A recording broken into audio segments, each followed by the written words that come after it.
Good Good morning, morning. Becoming Eva fans, and welcome to episode 211.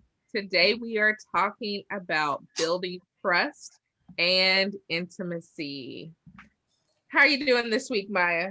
Whew, I'm good. I'm good. It feels like it's been like a very long week. I mean, between daylight savings and, the whole waiting game that we're in regarding the presidential elections, it's been a long week. Like, I remember, I think it was Wednesday, and I was like, why does it feel like Friday? Like, it needs to be Friday, at least Thursday, something. Like, it was just a long week. It just kept creeping on and on and on. So, but yeah, other than that, it's been a good week. I'm thankful that so far things have been going fairly civil, and pray they continue to remain civil. So yeah.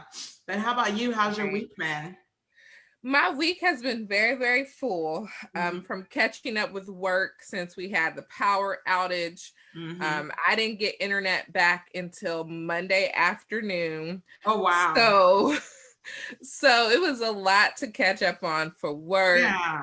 And then of course I had an ultrasound, and I guess the ultrasound tech did something special and showed me like the 4D ultrasound of what he looked like, Oh. without me asking. So that was pretty cool to see, Oh. more physical features of what he's gonna look like when he comes out. Yeah. And then, of course, this has been a week of CNN and Fox and politics.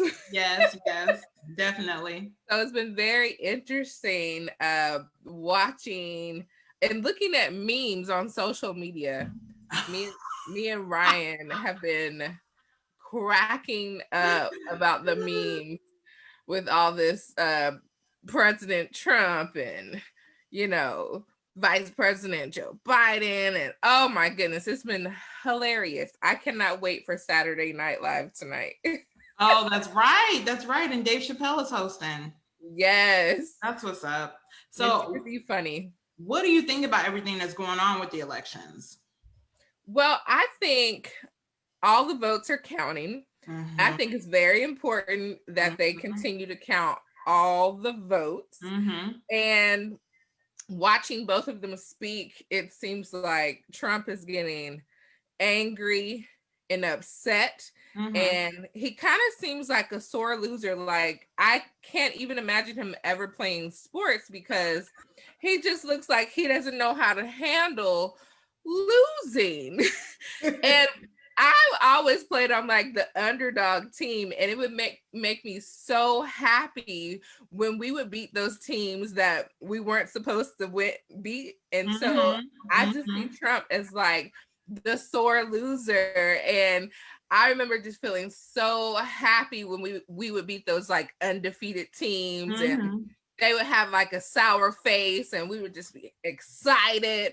And so I kind of get the same feeling with Trump. Like, he just looks like he can't handle it. Like, he doesn't know what to do. It's so Yeah. funny. It's rough.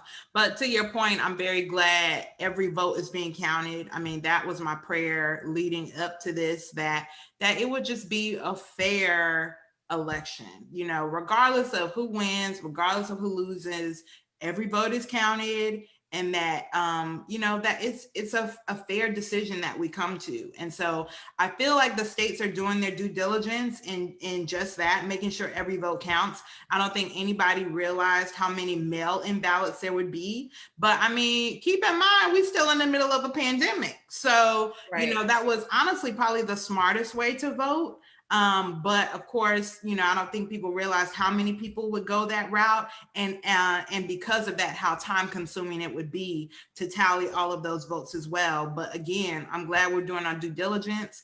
I'm glad we're making sure that every vote is counted before we come to a decision. So, hey, we'll And see. I feel like this election they were really pushing the mail-in ballots. I kept getting mail in regards to how to request an absentee ballot.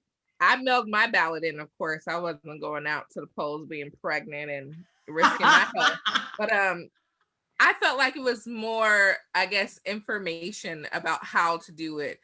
presented to people. And it was a fairly easy process Yeah. to Yeah. mail in your ballot. Yeah. So maybe that's why there's so many as well.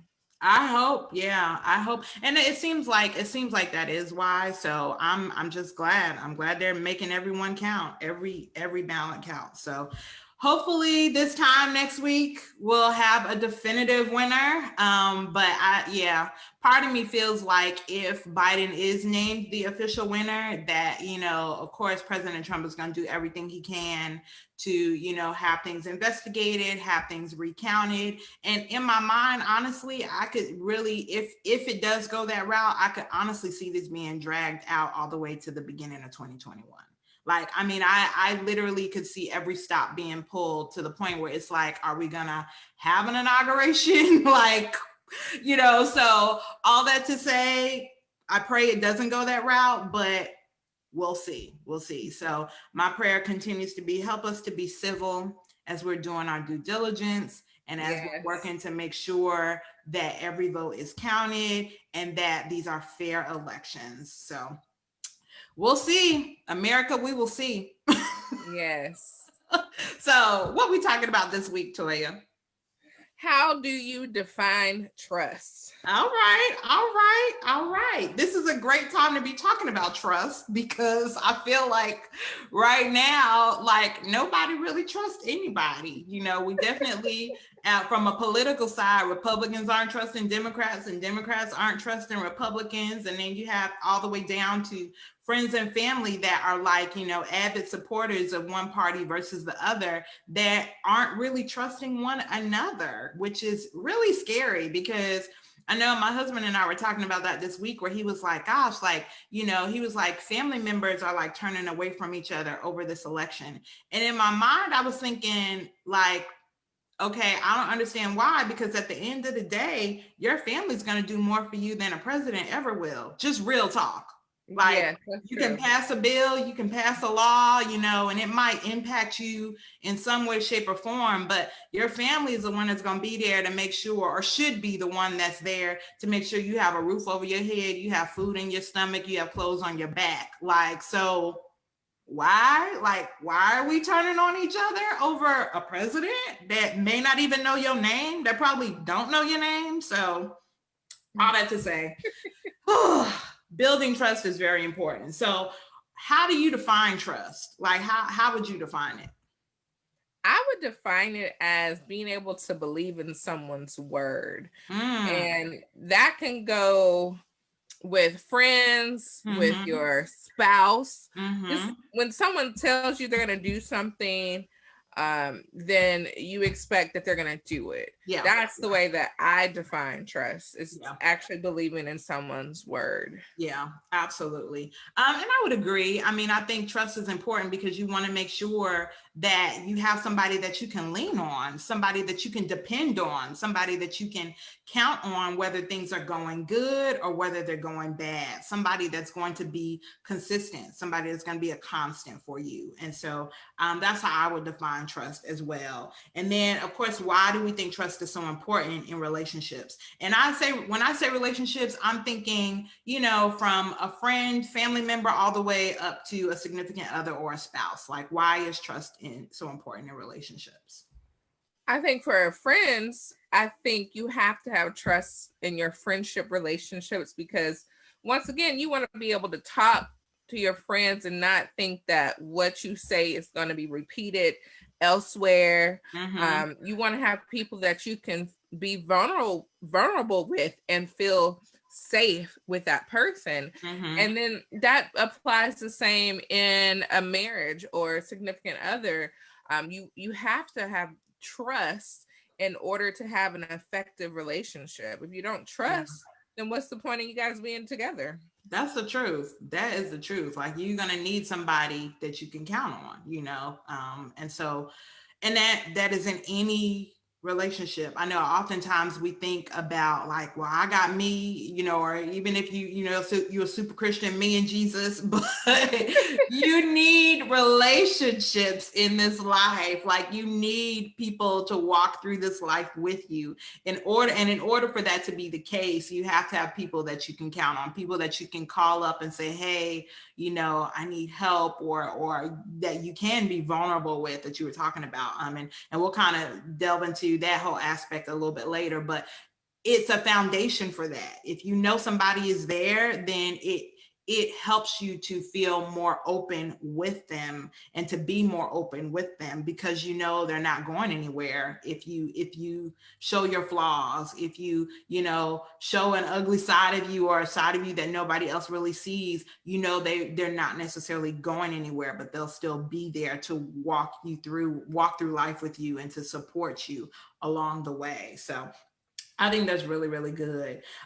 So I guess, trust is one of those things where I feel like certain levels of trust need to be earned. It's not something that I freely give to any and everyone. I try to give any and everyone the benefit of the doubt, but at the same time, I feel like for my closer relationships, you have to earn that trust.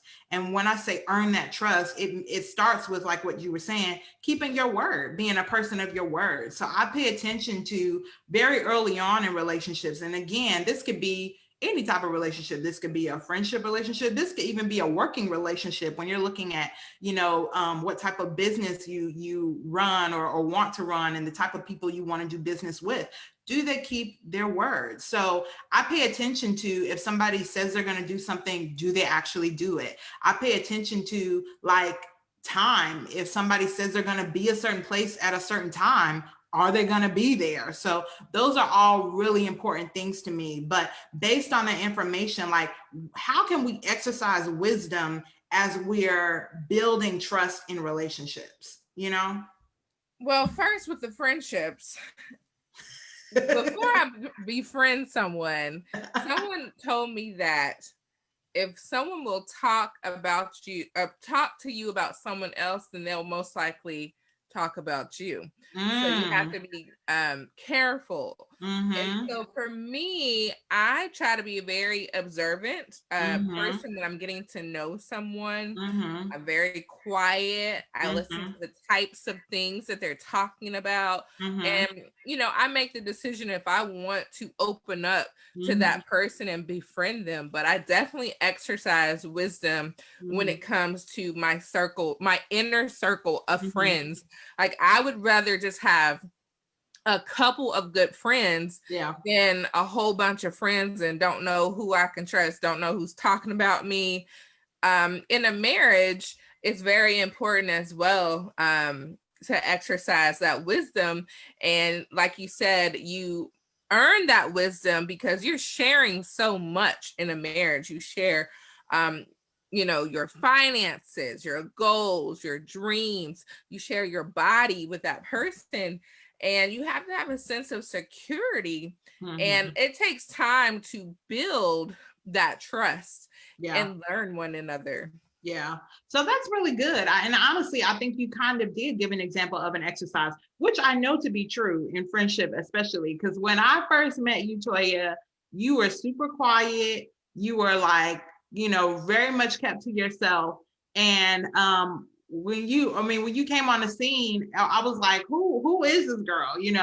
And it took a while to really get to know you. But after hearing you say that, and even after being your friend for some years now, I realized that you're observing, you're taking in information and trying to figure out, is this someone that I want to be friends with? Is this somebody that I do actually trust? And so that observing piece, I think, is really important, like really paying attention to how people treat others. And, because it is an indication of how they will treat you. So that's a very good tip. Very good. Woo! You had to bring up how I am, huh? A real example. But you're her. I witnessed it firsthand. I witnessed it. sometimes people say I appear to be stuck up or whatever. So I just wonder if it's kind of, if I'm giving off that vibe because I'm so quiet initially. And I'm an introvert too. Yeah, At yeah. the same time. So I'm not super talkative when, going to parties, hanging out Yeah, with a big group of people. yeah. I'm usually the last person to say Mm-hmm. anything, jump in the Mm-hmm. conversation. Even though I might have thoughts about it, I'm just not, Mm-hmm. super outspoken. Gotcha, gotcha, gotcha. Okay, that makes sense. So let's talk about trust being broken. So, what causes trust to be broken in a relationship? Lying, that is the biggest thing. Number I one. can I cannot stand a liar. Like, Yeah, don't lie to me. yeah. Be truthful, even if it's gonna hurt me. Hiding things, like keeping secrets, maybe hiding secret financial accounts, could break some trust in a marriage. Mm-hmm. Um, so that's what I think.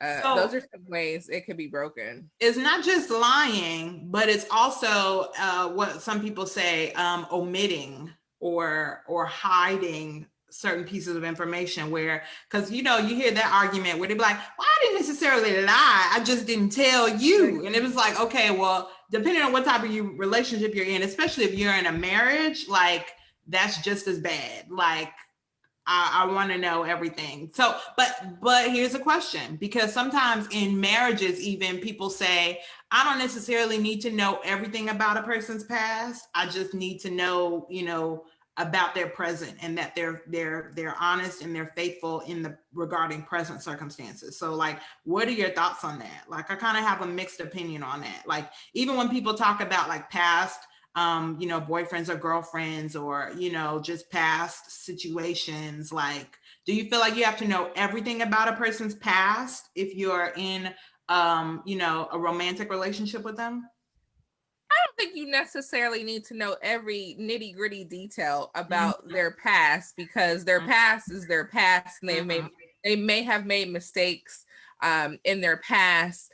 But I think you have to kind of look at the person as they are and not really judge them, Yeah. on their past. You Yeah. may know, like, hey, he had X amount of girlfriends or whatever, but I know Mhm. he's a virgin or whatever. So all that other stuff doesn't really matter. Like, I Yeah. don't want to know who was your first kiss, and I want to know all the Yeah. nitty gritty details. I think some of that stuff is really unnecessary, a Yeah. little immature. Yeah. Once you get married, or once you're committed to that person, all that other stuff really doesn't matter. Yeah, no, you're right. I mean, I think about, the details is one thing, but I do want to know how many people you've been with in your past, if you have been with somebody sexually, or even if it's, boyfriends or girlfriends. Like, I would want to know, like, how many girlfriends you had, prior to me, and when your last one was, because That's true. that's important too, because it shows me like what type of relationship cycles you may have or be dealing with, and I think it's important to have some time between relationships, honestly.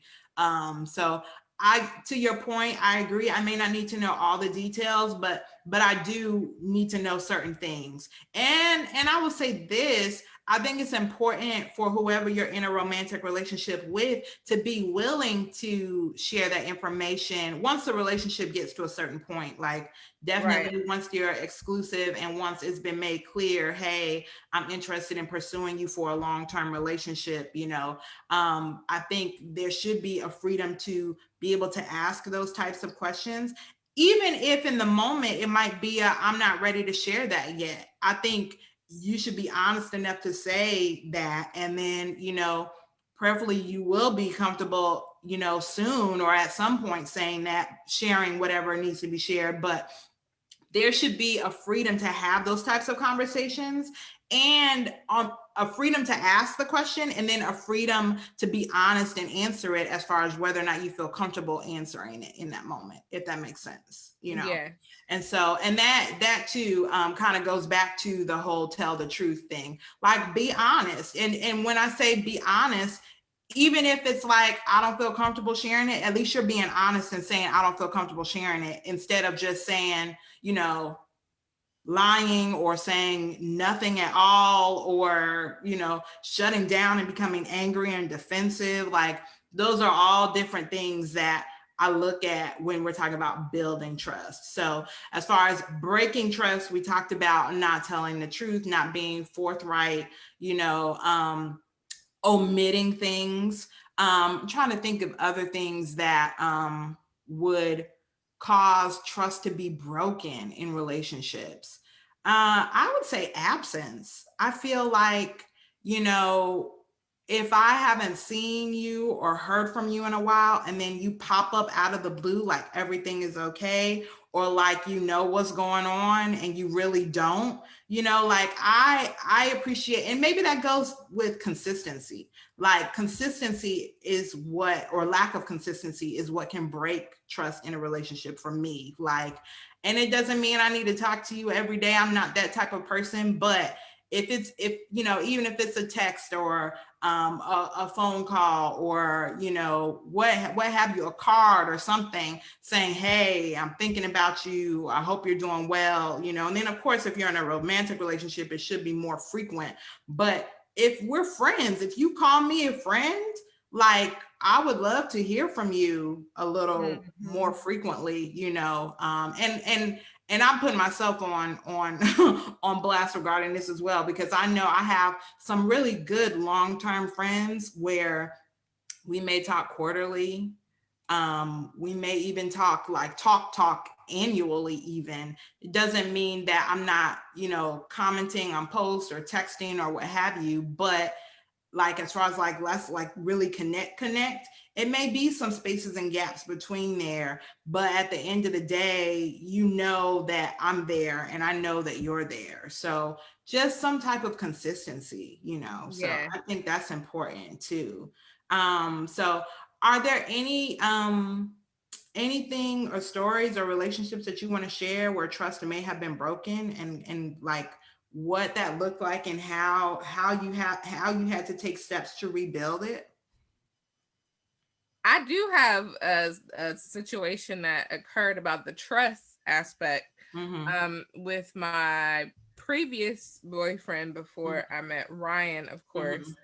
And there were just red flags that I was noticing. Mm-hmm. And I guess when I confronted him on some of my concerns and Mm-hmm. issues, he was very, very defensive about it. He would, at the beginning of our relationship, like, you know, we could just leave our phones whatever, Mm-hmm. wherever. But then I started to notice how he would kind of hide his phone and who he was texting, and Mm-hmm. all kinds of times, like super late at night. And I was like, why do you have to go into another room to talk on the phone? Like, Yeah. just different red flags Yeah. that I was beginning to notice and see.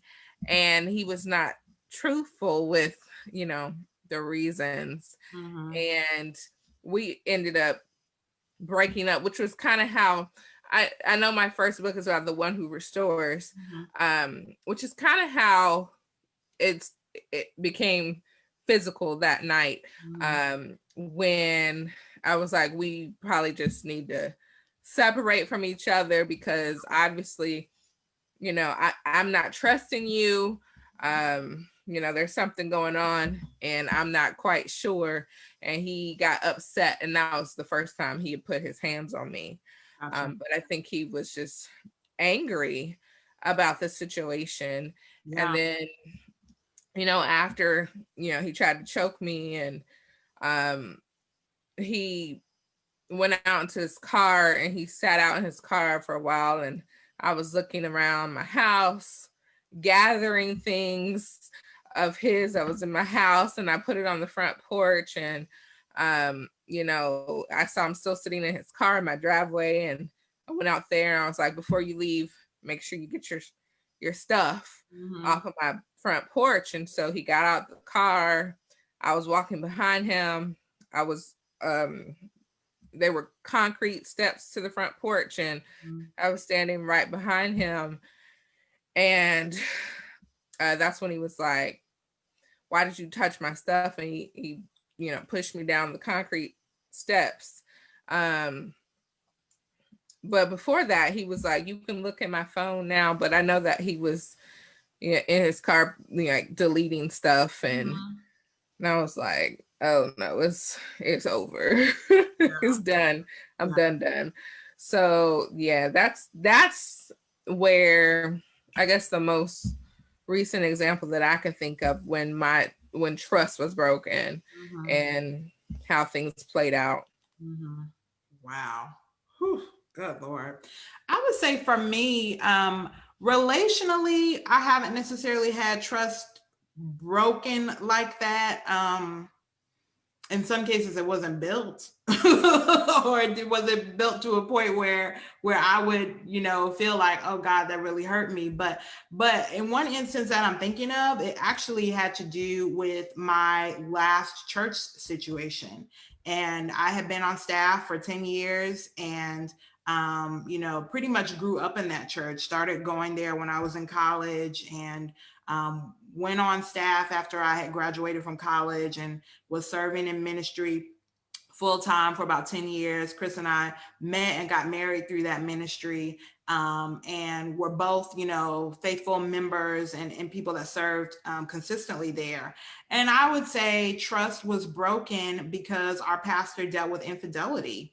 And for me, it wasn't necessarily the sin as much as it was you lying about the sin or you denying the sin. And the years prior to, for about 4 or 5 years prior to us actually making the decision to transition, there were several rumors that were circulating. There was actually an issue of infidelity that had surfaced in the church. So everybody knew about that situation, but everybody thought that our pastor was on the path to restoration and healing. And we, did our best to support him in that path and, to not judge, to be there, to keep the ministry going, all of that stuff. But even in the midst of that, there were still rumors swirling that there were other women. There were, this wasn't his first time. This wouldn't be his last time. There were still things going on, all kinds of stuff. And we defended, like, that's not true, or what happened in the past is in the past, he's on a different journey now, all of that. And so the year that we did decide to finally transition, another relationship surfaced. And it was a relationship that he had been confronted about multiple times and denied multiple times. So that was the frustrating piece for me, because I was like, it's one thing to fall into sin, to struggle with sin, but it's another thing to deny that you're struggling in sin, and to actually, to the point, be offended that people would even suggest that you're still struggling with sin. And so that was really hard for me, because while I was a part of that ministry, I had lost both of my parents during that time, and was serving pretty much in the office of the pastor and the first lady, so his wife. So I was very close to them. Like, they were like really like my spiritual parents, and to this day I still have a deep love for them. But it was very, very hard to be that close to that scenario and feel like you literally lied to my face and literally had me, on a platform in front of people, supporting you and defending you, when in actuality you were still doing dirt. And so that was really hard for me. And I didn't realize how hard it was until after we officially transitioned from the church. It took us 3 years to find, I won't even say to find another church, because we could have, the church that we ended up joining, we visited actually that following year, but we just weren't mentally, emotionally, spiritually ready to commit. And, you know, and a lot of people, I've heard this before, where like when you join a church, it is like, you know, entering a relationship because you are giving your time, you're giving your energy, you're giving your money, you're giving yourself to that ministry and supporting that ministry. And so it took a long time for us to feel comfortable enough to make that commitment again. And we had to acknowledge, like, hey, I'm dealing with church hurt. I'm dealing with, you know, I joke and say I deal with PTSD, but I really do deal with PTSD when it comes to church and serving in ministry and all of that, because I feel like I was in so deep that, you know, it was hard for me to see clearly when things were not going the way they were supposed to be going. And because of that, I have a tendency at times to not trust. And if I'm honest, even now, I think I have a tendency to not trust certain types of pastors, certain types of ministries. You know, if you look a certain way, if you sound a certain way, if you present yourself a certain way, it almost triggers that previous ministry, and it makes me not want to associate with you or to be associated with you. Even when we were looking for a new church, you know, there were a lot of ministries that were birthed out of that church that are awesome, incredible ministries. But I think from my husband and I, we were like, I just don't want anything that even resembles what we left. Not because it was all bad. I mean, it was an incredible ministry, but because I think for us, a lot of things are still very triggering.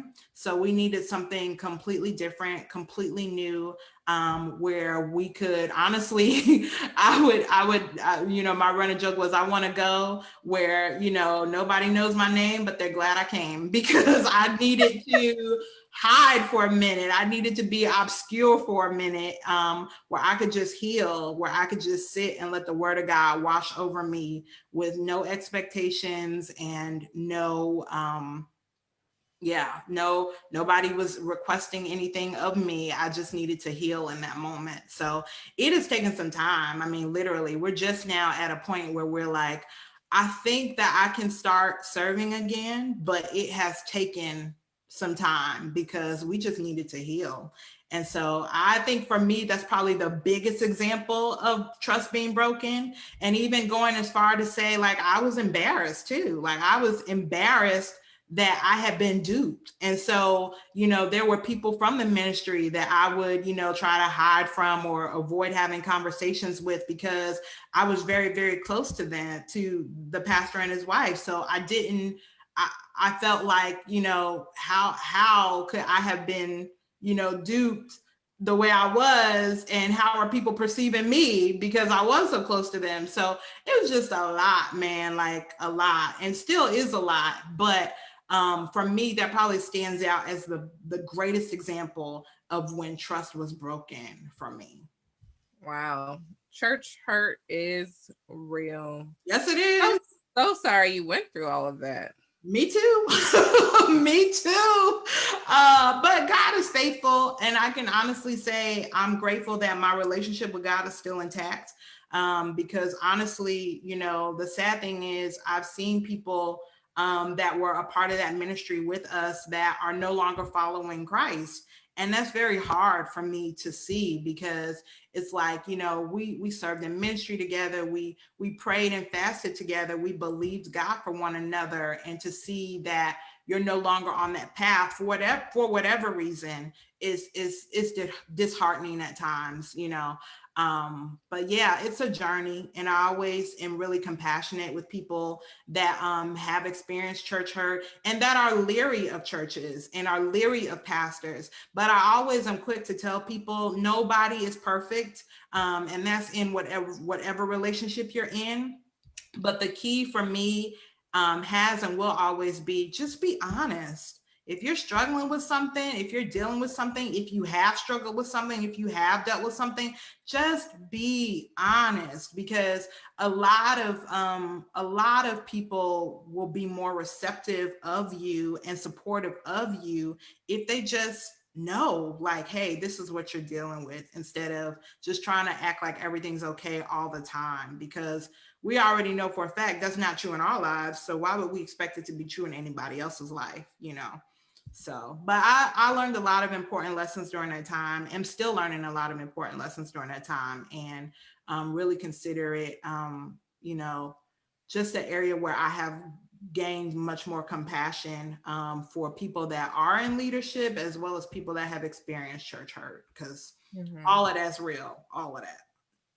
Whew, yeah. So in order to rebuild trust, it's definitely a one day at a time situation. And I know with my example of rebuilding trust, it was a little bit different because, as you know from my book, I did not get the opportunity to rebuild trust with my ex because he very shortly afterwards passed away in a car accident.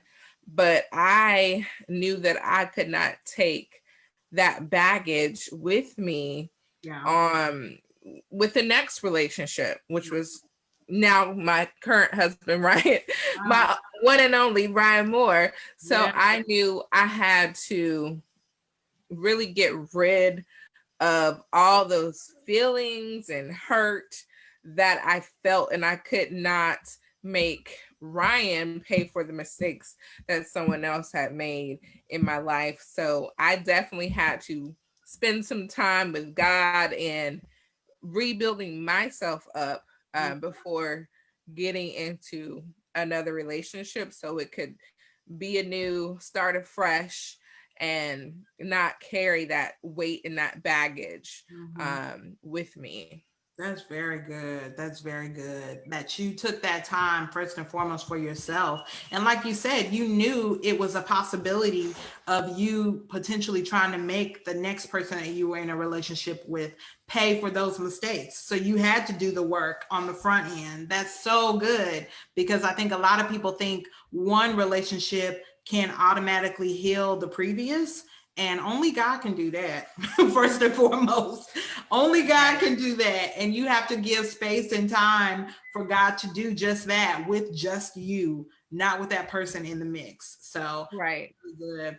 I also want to talk about people that need to rebuild trust in an existing relationship they're in. Maybe they did experience infidelity, or maybe they did just experience, you know, having a significant other who was lying constantly, or, you know, just not being forthright or hiding things from them.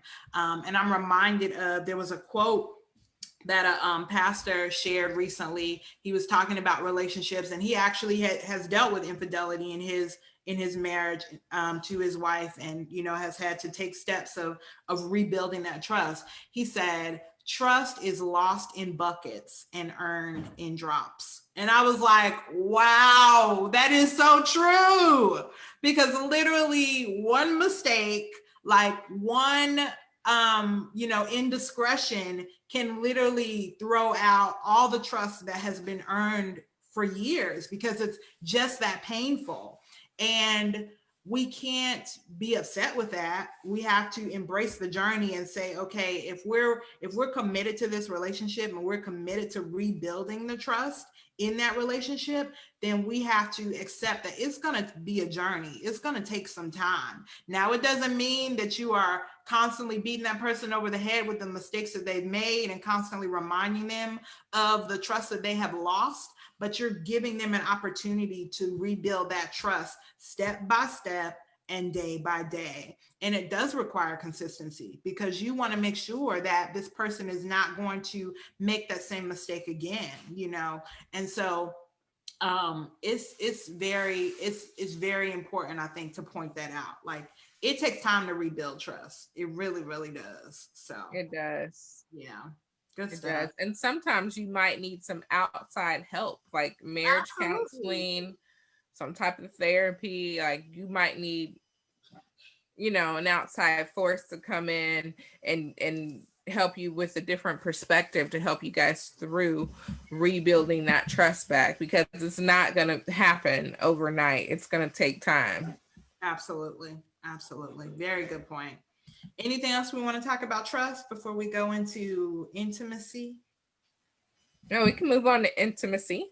All right, all right. And I feel like honestly, this section is kind of a precursor to next week's episode, which we'll get into. But yes, okay. So intimacy, building intimacy. How would you define intimacy?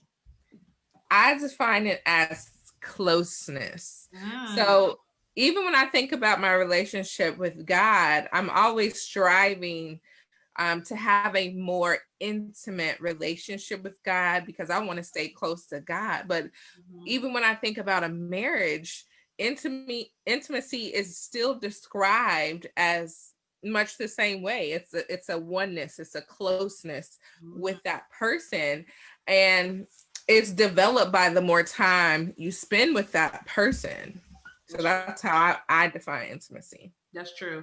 And of course, I'm a wordsmith. I love playing with words and meanings. So I always think of intimacy, breaking it down as to into me see, like you're allowing someone to see into you, your most inward parts, your most private parts and personal parts, really being able to peel away those layers and open up who you are, emotionally, mentally, of course, physically as well, if you're in a marital relationship. But yeah, like really being able to open up and let people see who you are on the inside, not just who you present yourself to be on a day-to-day basis. So really important.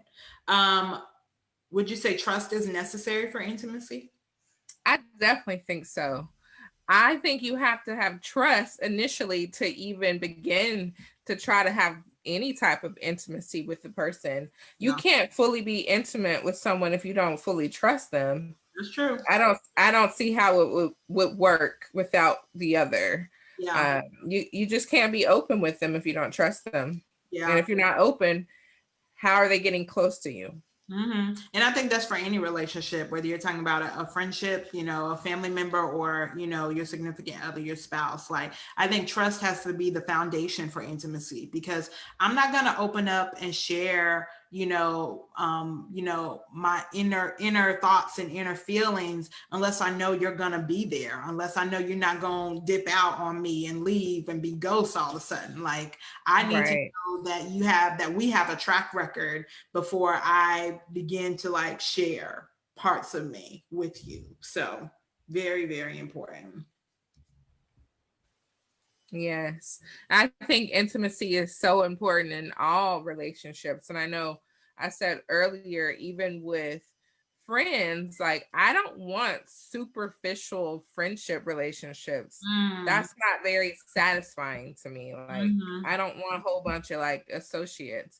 Yeah. I want intimate inner circle friends. And I would rather have a few close friends than a bunch of just superficial friends, Yeah. because it's just not fulfilling to me. Yeah. Like, you know, like why are we doing this? Like, what's the point? Mhm. Like, if I'm not trusting you and being fully transparent with you, then what's the point? We're Yeah. just hanging out, going shopping, going to the movies. You're It's, like, what's the point? It's not fulfilling. yeah. That's important point to make because I feel like that intimacy probably is like the line between having associates versus having friends. You know what I mean? Like an associate is somebody who but a friend is someone that you're able to be vulnerable and transparent with, that you're able to foster intimacy with, and who can say that they really have friends if that is the definition? Because it's certainly not based on social media. People have Yeah. thousands of friends according to social media, but at the end of the day, who do you have in your life that you can really be vulnerable and transparent with? And I say that you need to have someone in your life that you're vulnerable and transparent with, because we can't go through this life alone. We're not meant to go through this life alone. And you need to have people in your life that can support you, that can encourage you beyond whatever representative you're putting forward. Life life is hard. We go through incredible highs and incredible lows, and it's important to have people in your life that can encourage you and support you through those highs and through those lows, you know. So I say intimacy is really important for those relationships, because you want to make sure that you're supported. You want to make sure that you're loved unconditionally, like that you have people in your life that you can show the good, bad, and ugly to. And not even that they're going to let you stay in your mess, but they are going to challenge and encourage you out of it, you know, when you need to be. So just really important to have people like that in your life. So very, very good. Yes. I also think for developing that intimacy in relationships can be a little difficult when you add on a spouse and kids and a career, because you have to spend time with other people or your friends in order to continue to develop that intimacy. So being able to schedule in time with those friends is very, very crucial in order to continue to develop the intimacy with your friends. And both participants, like you said, have to be fully transparent, fully trusting in one another in order to develop that intimacy. Yeah. And that kind of goes into what could make it difficult, like you were saying, time, of course, trust, whether or not there's trust, you know. And then there's always going to be that element of you stepping out and taking a risk, you know. It does require you to take a risk to be intimate in relationships. And I always have to remind myself, when I am taking that step and being intimate in a relationship, you know, I'm trusting. First, of course, I'm trusting that person with my heart, but ultimately I'm trusting God with my heart, because again, people are flawed. They're not necessarily going to, you know, they're not perfect. They're not always going to be there when we want them to be there. They're not always going to say what we want them to say or what we think they should say. But if we believe that God is ordaining that relationship, again, I want God to ordain my friendships too. If God is ordaining that relationship, that friendship, that, you know, that bond, that tie, then he is ultimately the one that we're trusting in those moments as well. So realizing that, like, we can't expect people to be perfect. Of course, we want them to, you know, have integrity and honesty and to be trustworthy, but keeping in mind too that they're flawed just like we are. So they may not always be there when we call, you know, and they may not always be able to pick up the phone. They may not always say the things that we want them to say, but we are trusting God in that moment just as much as we're trusting the person, if that makes sense. Right. You know, I always have to kind of remind myself that too, because you feel like I'm investing this energy and this time in developing this intimate relationship with this person, but reminding myself that they're going to miss the mark at times too, and that's okay. That's a part of life. So, right. Yeah, but those are all obstacles that we face. So let's talk about developing intimacy in our romantic relationships. Like, how do you develop intimacy in those relationships? Definitely spending time, just like you would spend time with God to try to develop a more intimate relationship with him. You pray, you read your Bible, you do praise and worship. When you're talking about a significant other or a romantic relationship, you have to spend time with that person in order to develop that intimacy. Otherwise, what you doing? Like, if you're not spending time, and it has to be quality time, not just like let's just sit down and watch a TV show together or watch a movie. You got to actually talk to that person and spend quality time in order to build that intimacy. That's what I was going to get at, because oftentimes you have people that are spending time together. They're going out on dates, they're going out to dinner, they're, you know, watching movies, they're spending time with each other, but they're not being intimate. So, like, what does it mean to be intimate with someone when you're spending time with them? You know? Right. I would say, and like you said, prayer prayer honestly is one of those things that will instantly make you intimate with somebody. Prayer is like an instant, relationship builder when you are, and not just praying with someone, but praying for someone. When you spend time in prayer regarding a particular relationship, it creates those, like we talk about how sex creates those soul ties, like prayer builds those spiritual ties where it's like, okay, I love this person, because you are warring on their behalf, or you're warring with them, and not with them like against them, but like warring together with them, and petitioning the Father on their behalf or behalf of others or what have you. And so, like, prayer is one of those things that's incredibly important when it comes to building intimacy, because it builds those spiritual ties. And so I always encourage, romantic relationships, even having friends where you're, let's pray together. Let's pray for one another, because you can't be mad and hate on somebody and, be jealous of or what have you, somebody that you are praying for. Because when you pray for someone, it gives you that compassion towards them. It helps you to see through God's eyes that person. It helps you to love that person unconditionally. Like, prayer is just an incredible way to build that intimacy. I would say other ways too that you can build that type of intimacy in your romantic relationships is, of course, being honest with one another. But I think there are like real exercises that you can do too. And some of these I know Chris and I, were introduced to when we were like doing premarital counseling or what have you, where you literally just take time to honestly ask one another, like, what do you need, or how can I support you at this time in your life?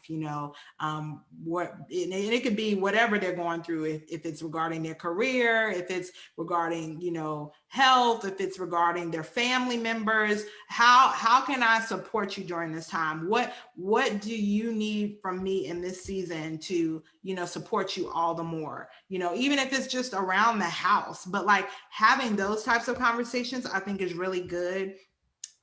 Learning about one another's love languages, I think, is really good. And then once you've learned about that person's love language, seeking to love them in their language, not your own language, I think that's really good, because as you seek to love a person the way that they want to be loved, it helps them to drop their defenses. I know another thing that Chris and I do, and it's just really simple, but we kind of have this routine where when he gets home from work, it's the tell me about your day. How was your day? And we really just share with one another. And it could be something as simple as, this person got on my nerves today, or it could be something as deep as, well, God was really sharing with me about X, Y, and Z. But like really having those consistent moments where you kind of debrief with one another and you recap with one another, I think those are really important. And they should be uninterrupted moments where, you're not just, distracted by your phone, or you're not, watching TV or a game or something while we're having these conversations, but like they should be like undivided attention conversations. So I think all of those are different ways that you can kind of foster that intimacy, and they should be done on a consistent basis, like almost to the point where it's something it becomes clockwork for both of you. So yeah. Any thoughts you have on that, on building intimacy? Yes, I would say the praying before, me and Ryan got married, we of course prayed together. For some reason, that is so sexy to me. It was so attractive listening to him pray with me, over me. I don't know why, but I was like, that is so attractive. It is. Yes. So I definitely think it definitely builds intimacy even before you get married. Just praying with each other, over each other's lives. So yeah, that's really attractive. I was just gonna add that little part. No, it is, girl. It's nothing like having a man of God, like for real. Like I was just thinking last week, it was something that popped up. And I mean, when we were just chilling, it was like a regular day, but we got a text about something that was going on. And Chris stopped whatever we were doing. He was like, let's pray. And he went, I said, well, hallelujah. Thank you. I mean, like, you just, it's amazing and it gives you security knowing that you have someone that has a relationship with God and uses that relationship with God, like goes to God, on behalf of others, on behalf of you, on behalf of your family. Like, that is an amazing thing. And to know that they are genuinely praying with faith, like their prayers are heard, their prayers are answered. Like, that's an amazing thing. But yeah, men of God are sexy. They are. Sexy. So get you one, single ladies, get you one. That's all I'm saying. Get you a man of God. First and foremost, get you a man of God. So anything else on developing intimacy before we, transition? We could transition to noble character. Okay, that's good. So do you have a noble character this week? I honestly don't have one. Go ahead. I do. Okay, so my first person, I have two. My first person I'm gonna recognize is you, Maya. Oh, wow. Thank you so much for sticking around with me. Even though I know I can kind of, when I first met you, I probably did seem a little stuck up because I'm so quiet and kind of distant and observant. But thank you for not putting me off to the side. Like, I don't know about that one. Thank you so much for going along with me on this Becoming Eva journey. You trusted me, and I feel that we have been able to build a more intimate relationship, a more intimate friendship throughout this journey since we started it together. So I wanted to acknowledge you and thank you for that. Thank you. Pleasant surprise. Thank you. Wow. I wanted to acknowledge my husband Ryan for consistently building trust and intimacy in our marriage. And even though I was struggling with a little bit of grief when we first met, he took his time and was very patient and understanding, and he still is very patient and understanding, and we are still learning to build more intimacy in our marriage. So I wanted to recognize my husband Ryan Moore for always being supportive. That's awesome. That's awesome. I do want to give a shout out to my husband as well. I didn't have a woman for this week, but I do want to highlight my husband because he has been instrumental in modeling out what it looks like to build trust and intimacy in a romantic relationship, in a marriage. And I know for both of us, this is new, and not just new, of course, well, not of course, but this is definitely our first marriage, with one another. We've not had any marriages or anything outside of this one or before this one, but then also too, growing up, neither one of us really had consistent role models or consistent couples in our lives. We both have in our lineage, a lot of children born out of wedlock, a lot of children or blended families where there are, multiple multiple mothers by the same father, or multiple mothers by the same father, multiple children that have multiple mothers, but they may have the same father, or vice versa, where they may have multiple fathers. It may be a mother that has children with multiple fathers. So I know there's a lot, but all that to say, we both have that on our respective sides of the family, where we don't necessarily have a lot of marriages, whereas, one man, one woman, all the children were born inside of marriage by the same man, by the same woman, so we're still figuring this out. We're still trying to do this the right way. And I'm grateful that, he's rooted in Christ, because that really has been his blueprint, if you will, for modeling out and building trust and intimacy in our relationship. So truly, truly grateful for him. So shout out to my husband, Christopher Dawson, AKA Jeremiah, AKA DJ Jeremiah, whatever you wanna, yeah. So, but yeah, all that to say, Thank y'all. Thank you so much. Cool. So last week's BE challenge was to identify which ugly emotions you are dealing with or experiencing and taking one step towards addressing it. This week's BE challenge is to identify and take a step towards building trust or developing intimacy in a relationship. Yes. Next week is my Secrets of the Sexy and Shameless book release sneak peek. So be on the lookout for more information on how you can participate in my virtual book release. I'm so excited to finally release it. It's been finished for a while, but with COVID and planning of a book release has been a little bit of a challenge, but we are going to go ahead and move forward with a virtual book release next Saturday at 8 p.m. Facebook Live. So make sure you join us for the Facebook event. And also, we're going to do a sneak peek for Becoming Eva. Yes, cannot wait to get all the juicy details. Yes. So Becoming Eva family, you get the details first. And then, of course, we do the launch later on that day. Yes.